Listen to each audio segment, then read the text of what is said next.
wabarakatuh. Hello guys, pada kali ini saya akan menjelaskan materi tentang struktur dan fungsi CPU. Baiklah, sebelum masuk pada video penjelasan, saya ingin memperkenalkan diri.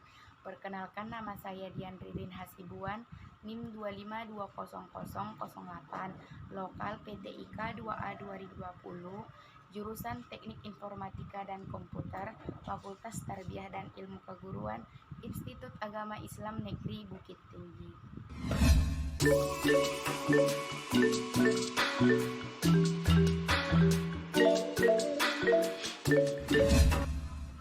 Selanjutnya kita masuk pada materi penjelasan. Yang pertama, saya akan menjelaskan materi mengenai pengertian CPU. Central Processing Unit atau CPU adalah sirkuit elektronik di dalam komputer yang menjalankan instruksi yang membentuk program komputer.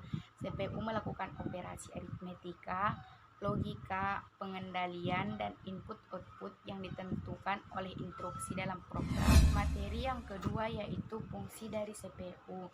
CPU berfungsi menjalankan program yang disimpan dalam memori utama dengan cara mengambil instruksi-instruksi, menguji instruksi tersebut, dan mengeksekusinya satu persatu sesuai alur perintah.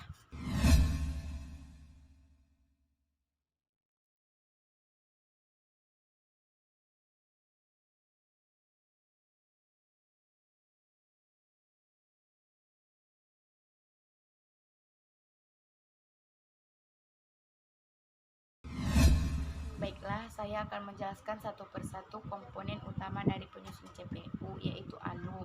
Bagian ini mempunyai tugas untuk membentuk berbagai fungsi pengolahan data komputer. Kemudian kontrol unit mempunyai tugas utama untuk mengendalikan operasi dalam CPU dan mengontrol komputer secara keseluruhan untuk menciptakan sebuah sinkronisasi kerja antar komponen dalam melakukan fungsinya masing-masing. Di samping itu, kontrol unit juga bertugas untuk mengambil instruksi-instruksi dari memori utama dan menentukan jenis instruksi tersebut. Selanjutnya, registers. Memori ini bersifat sementara, digunakan untuk menyimpan data saat diolah ataupun data untuk pengolahan data selanjutnya. Komponen yang terakhir yaitu CPU interconnection, merupakan sistem koneksi dan bus yang menghubungkan komponen internal.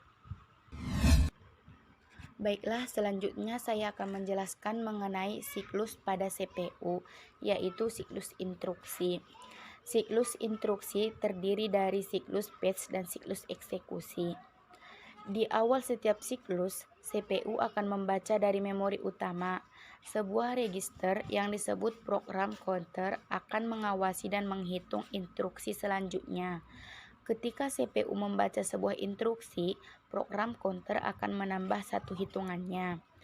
ALU instruksi-instruksi yang dibaca tersebut akan dimuat dalam suatu register yang disebut register instruksi, dan akhirnya CPU akan melakukan interpretasi terhadap instruksi yang disimpan dalam bentuk kode biner dan melakukan aksi yang sesuai dengan instruksi tersebut. Yang kedua, siklus eksekusi. Siklus eksekusi untuk suatu instruksi dapat melibatkan lebih dari sebuah referensi ke memori. Di samping itu juga, suatu instruksi dapat menentukan suatu operasi I/O. Penjelasan yang terakhir yaitu mengenai RISC atau Reduced Instruction Set Computer dan CRSC atau Complex Instruction Set Computer. RISC merupakan sebuah arsitektur komputer atau arsitektur komputasi modern dengan instruksi-instruksi dan jenis eksekusi yang paling sederhana. Biasanya digunakan pada komputer berkinerja tinggi seperti komputer vektor. RISC mempunyai karakteristik yaitu satu putaran eksekusi.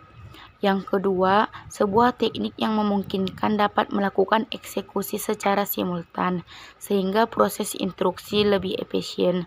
Kemudian, jumlah register yang sangat banyak. CRSC adalah sebuah arsitektur dari set instruksi, di mana setiap instruksi akan menjalankan beberapa operasi tingkat rendah, seperti pengambilan dari memori, operasi aritmetika, dan penyimpanan ke dalam memori. Semuanya sekaligus hanya didalamkan sebuah instruksi. Tujuan utama dari arsitektur CRSC adalah melaksanakan suatu perintah cukup dengan beberapa baris bahasa mesin sedikit mungkin. Adapun karakteristik dari CRSC yaitu serat informasi memberikan keuntungan di mana ukuran program-program yang dihasilkan akan menjadi relatif lebih kecil dan penggunaan memori akan semakin berkurang. Memiliki ciri-ciri jumlah instruksi banyak. Terdapat perintah bahasa mesin, instruksi lebih kompleks. Cukup sekian yang dapat saya jelaskan mengenai struktur dan fungsi CPU. Semoga bermanfaat. Assalamualaikum warahmatullahi wabarakatuh.